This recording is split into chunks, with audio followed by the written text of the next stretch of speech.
પેલા તો છે ને એકાદ વર્ષ તો ખાલી બેઠી જ હું કે મારે આની પાસે કઈક જાણવું છે. માણસ સત્ય હોય ઈ જ સત્યને ઓળખી શકે.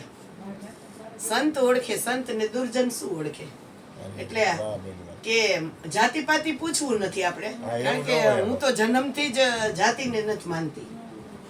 પેલા 7 પેઢીના ઈ ગુણ છે કે માણસ તરીકે જન્મે એનું નામ માણસ. જાતિ તો ભગવાને કામ માટે આપી છે કે તારી ગતિ કેટલી છે એના માટેથી કામ આપ્યું છે, બાકી જાતિ નથી. પણ ગુણથી માણસને ઓળખવો ને એનું નામ જ માણસ છે. એટલે કેદુની શોધ હતી ને એમાં એક બેન, આ બેન મળ્યા મને કુદરતી, તો કુદરતી કઈક આકર્ષણ થયું, કાંઈ ઓળખાણ નહીં આંખની. વર્ષોથી રણછોડનગરમાં એ કદાચ નોકરી કરતા હશે પણ કાંઈ ઓળખાણ નહીં, પણ કાંઈક ભગવાન પગ ખેંચે એ બાજુ. તો એક દિવસ બાજુમાં બેસાઈ ગયા, જય શ્રી કૃષ્ણ. પણ કાંઈક એવું લાગ્યું કે કંઈક તરસ છે આની પાસે, અને પછી જાણવા મળ્યું.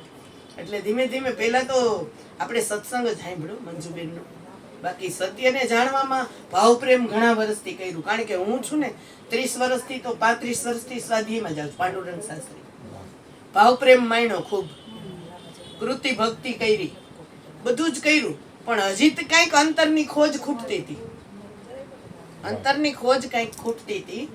આ એના માટે જ મંજુબેન મળ્યા છે મને. બાકી બહાર તો બધું કર્યું, મંજુબેને કીધું એમ બહાર, પણ અંતર ખોજ બાકી રહી ગઈ. જો ભગવાનને શ્વાસ આપ્યા પણ આપણે આપણા શ્વાસ કઈ લઈ છીએ કઈ છોડી છે એ ખબર નથી.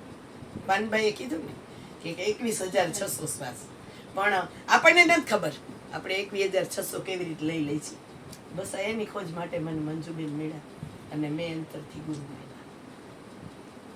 એટલે હું તો પરમાત્માને જ પ્રેરણા કરું. હું ઓશોને સાંભળું છું કે તારા, એટલે સત્ય માટે હજી ખોજ હવે કઈ કરવા પણ નથી રહ્યું, પણ જાણવામાં ચમત્કાર તો અંદર થાય જ કે મારે આને કઈ જાણવું છે. એટલે જાણું છું હું. ખાલી છોકરાઓએ મોબાઈલ એટલે લઈ દીધો છે કે બસ આ સત્સંગ પાસ કરવા માટે, એટલે એમાં જાણ્યા રાખું છું. એમાં મને ગુરુ મળી ગયા છે એટલે હવે કાંઈ ખોજવાનું નથી રહેતું.